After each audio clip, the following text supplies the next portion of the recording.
Bonsoir à toutes et à tous. L'offre de services publics dont jouissent les Cotonois séduit la République centrafricaine. Les autorités du ministère de la décentralisation de ce pays d'Afrique centrale sont à l'école béninoise de la territorialité de l'administration depuis quelques jours. Ils ont pris langue avec les cadres de la mairie de Cotonou hier pour un partage d'expérience. Des dotations des communes en matériel d'enlèvement systématique des déchets et les campagnes de sensibilisation mensuelle, le COUFO veut révolutionner sa politique d'assainissement des villes.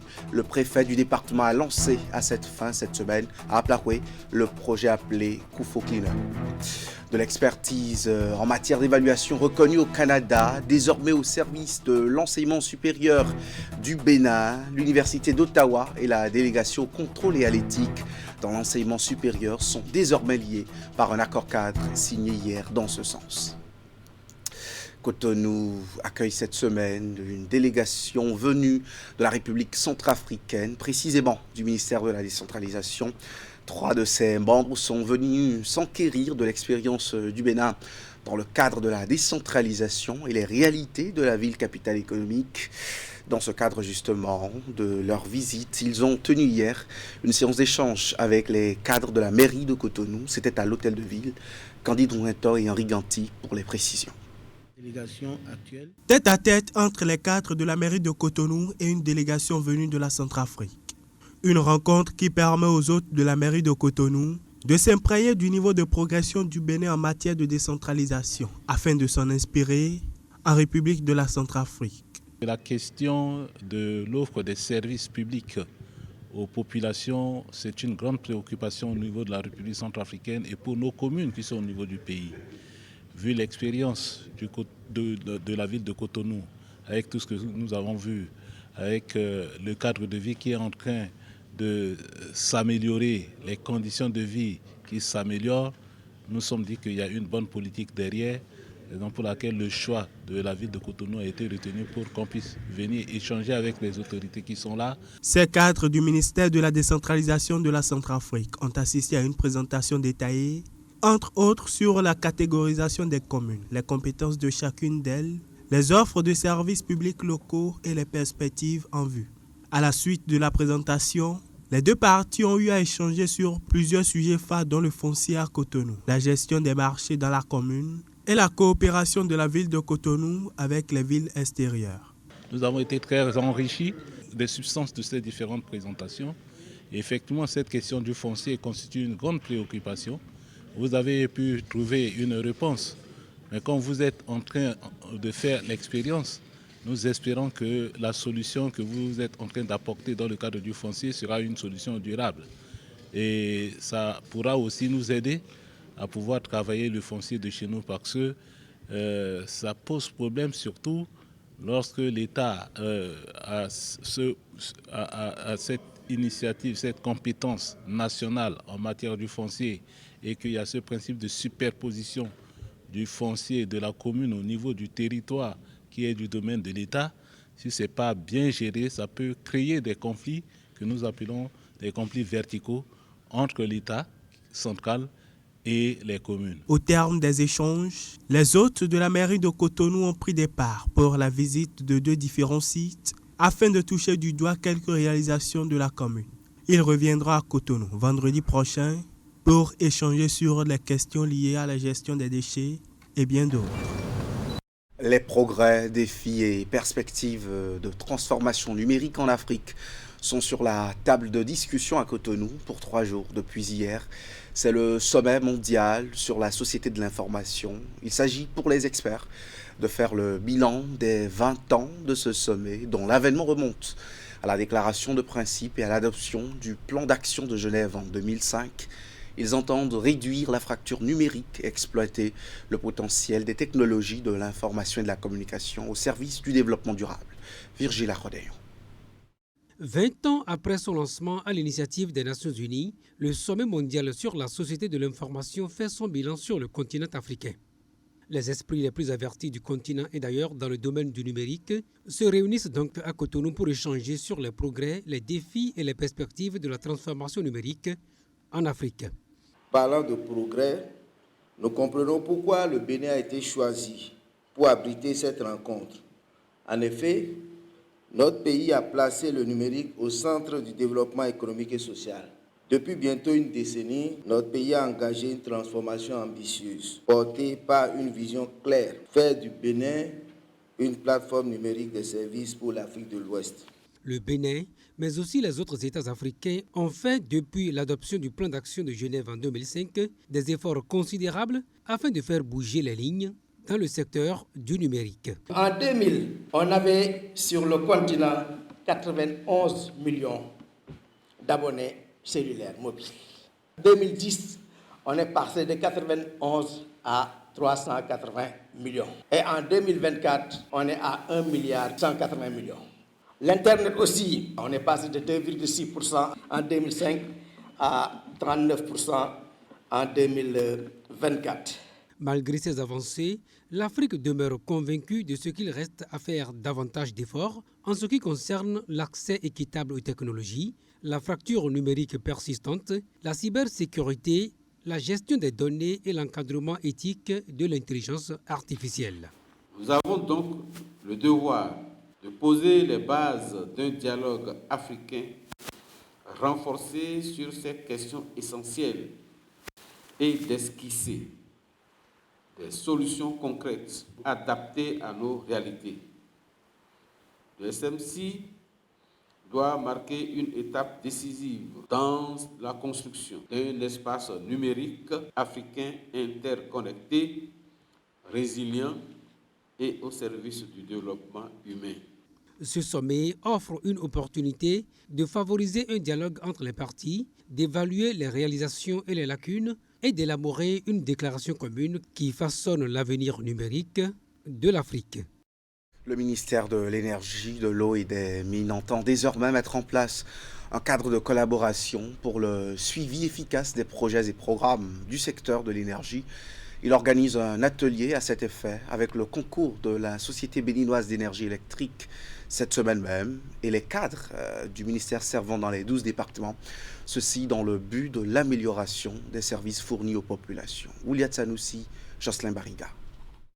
Cette rencontre initiée par le ministre de l'Énergie, de l'Eau et des Mines s'articule autour d'une thématique essentielle pour le développement économique du Bénin. Son objectif est de poser les bases d'une collaboration plus efficace entre les acteurs clés du secteur. Nous allons mettre en place ce cadre de collaboration pour améliorer conjointement le suivi des projets d'investissement et la résolution des problèmes d'exploitation technique et clientèle. Au regard des gros investissements engagés par le gouvernement dans ce secteur, depuis 2016, cet atelier permet de faire un état des lieux des différents projets et leur impact sur les populations. Occasion pour le directeur général de la SBE de présenter à l'assistance tout ce qui a été fait en matière de réorganisation de l'entreprise, les différentes réformes entreprises, les résultats obtenus et attendus.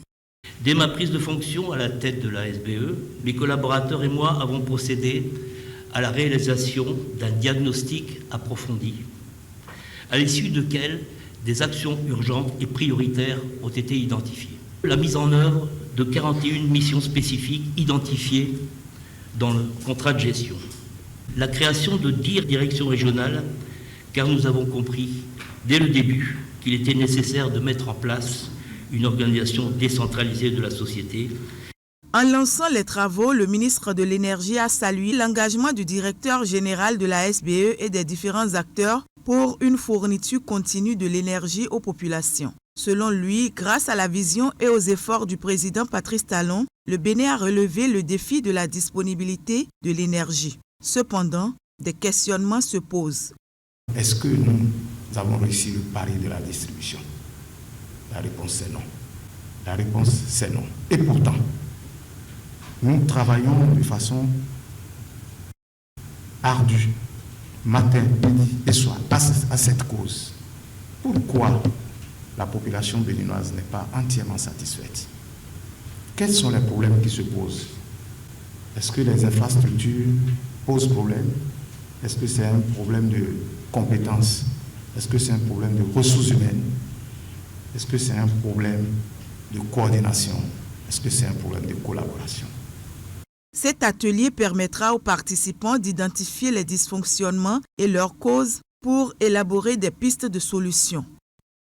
Dans le département du Koufo, les autorités se donnent de nouveaux moyens pour mieux assainir le cadre de vie des populations.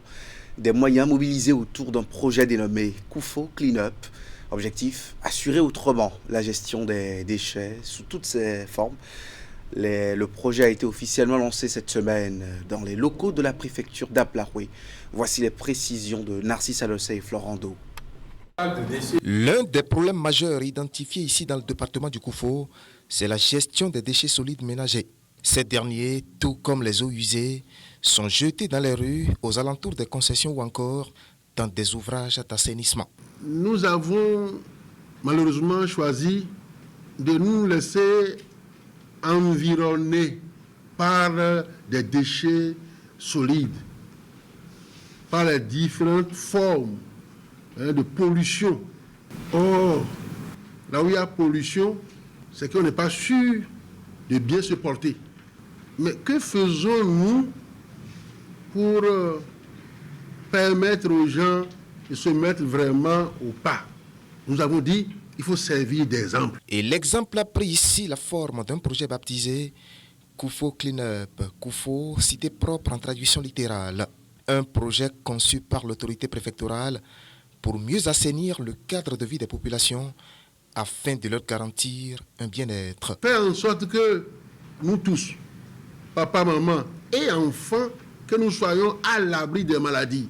Le dit projet prévoit l'organisation des campagnes mensuelles de salubrité dans les communes et la dotation de celles-ci en matériel d'enlèvement systématique des ordures. La fêtière des communes ici mesure le geste à sa juste valeur. Nous ne pouvons pas parler de développement de nos localités sans parler de la propriété. Qui dit la propriété dit une bonne hygiène, dit la santé des populations. Les paroles doivent être jointes à l'acte, a martelé le préfet, qui annonce une tolérance zéro pour ceux qu'il semble appeler les pêcheurs en eau trouble. Si nous commençons un conseil communal ne l'est pas, nous allons déposer les ordures dans l'enceinte de la mairie et montrer aux gens comment la mairie travaille. Vous allez me dire, mais est-ce qu'il est venu pour détruire les maires et les SE? Non, je suis venu les guérir.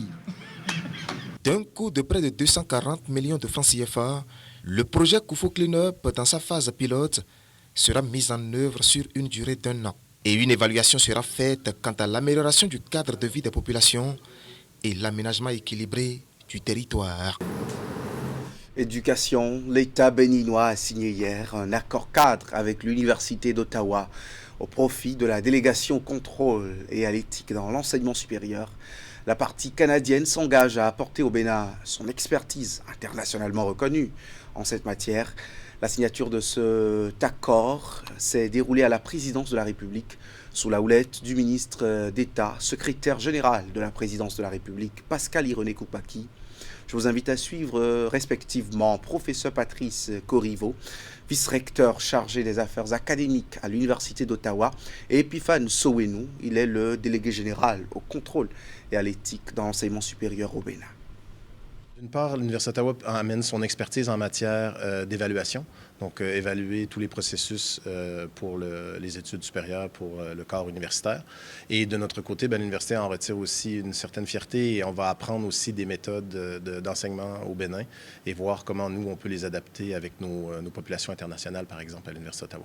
Il va y avoir des professeurs qui vont être spécialisés dans certains domaines, qui vont venir ici au Bénin avoir des conversations avec des collègues, regarder quelles sont les méthodes pédagogiques, comment on enseigne certaines matières et on va essayer d'en faire une évaluation.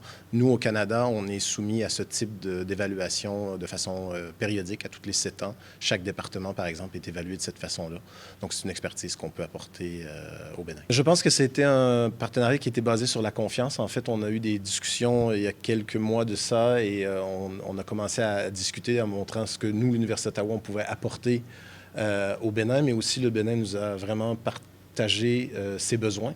Et donc, c'est une vraie co-construction de l'entente cadre. C'est-à-dire qu'on a eu beaucoup de conversations pour en arriver à cette entente cadre qui va favoriser, à mon avis, les deux parties. En particulier le Bénin, parce que l'expertise de l'Université d'Ottawa en matière d'innovation pédagogique, en matière d'évaluation de pratiques pédagogiques, est très reconnue au Canada et à l'international. En ce qui concerne la délégation contrôlée à l'éthique dans l'enseignement supérieur, cet accord cadre nous permet de mobiliser des ressources humaines supplémentaires de bonne qualité pour conduire le processus d'évaluation des enseignants et chercheurs du supérieur au Bénin.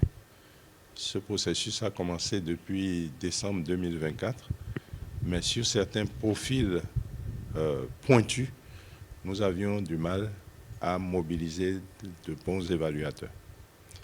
Le deuxième intérêt, c'est qu'en même temps que la DCE utilise les ressources humaines de l'Université d'Ottawa pour conduire les évaluations, il est possible pour ces universités publiques béninoises de recourir à la même expertise pour, j'allais dire, faire face à la pénurie d'enseignants ou pour élever le niveau des enseignements. La communauté des ordres nationaux réceptionne plus d'une soixantaine de nouveaux récipiendaires, tous des cadres de la fonction publique en service ou admis à la retraite. Ils sont distingués à travers leur parcours professionnel et la qualité de leur service rendu à la nation. Parmi eux, des officiers de l'Ordre national du Bénin, des chevaliers de cet ordre, des chevaliers de l'Ordre du mérite et des chevaliers de l'Ordre du mérite social. Voici le compte-rendu de Ulrich Gaba et Jocelyn Bariga. Plus d'une soixantaine de cadres de l'administration publique reçus dans l'Ordre national et l'Ordre du mérite du Bénin. C'est le travail bien fait qui est ici célébré au grand bonheur de ces hommes et femmes qui ont mis le meilleur de leur personne au service de la nation. Votre engagement et vos réalisations parlent d'eux-mêmes, confortés par des appréciations très positives de vos responsables et collaborateurs.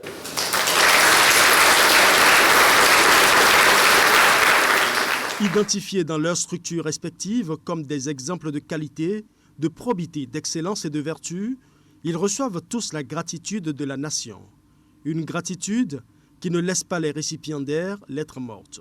Gratitude et reconnaissance au chef de l'État, son Excellence Patrice Atayam Guillaume Talon, et le ministre d'État Abdoulaye Biotchane pour m'avoir fait confiance et m'avoir confié la direction générale des politiques de développement, ce qui a permis de me révéler encore un peu plus aux Béninois. Pour m'avoir permis aussi d'avoir contribué, mettre ma petite pierre de contribution à la construction de notre pays. Et après toutes ces reconnaissances aussi à la famille, aux collègues qui au quotidien sont à mes côtés et à mes collaborateurs qui travaillent d'arrache-pied avec moi pour permettre d'atteindre les objectifs qui me sont confiés par le ministre d'État Abdoulaye Biotchane. Aujourd'hui, ne célébrons pas seulement des carrières, mais nous célébrons aussi une nation qui reconnaît le mérite et honore le travail bien fait. À vous, mes illico récipiendaires, chers compagnons d'honneur, félicitations à vous. Après signature et lecture du procès-verbal de réception dans les divers ordres du Bénin, les récipiendaires entrent pleinement dans les prérogatives de leurs nouveaux titres nationaux. C'est la preuve que le travail bien fait, avec dévouement et abnégation, est toujours reconnu. Vous retrouvez à 20h Gracien Makoko, juriste et écrivain, et le journaliste Romuald Roui autour de ce thème, révocation des SE. La réforme battrait-elle de l'aile? Voilà l'interrogation en débat sur l'info continue. Vous prenez le rendez-vous avec ses invités et Wahab Ali Para aux commandes. À très vite.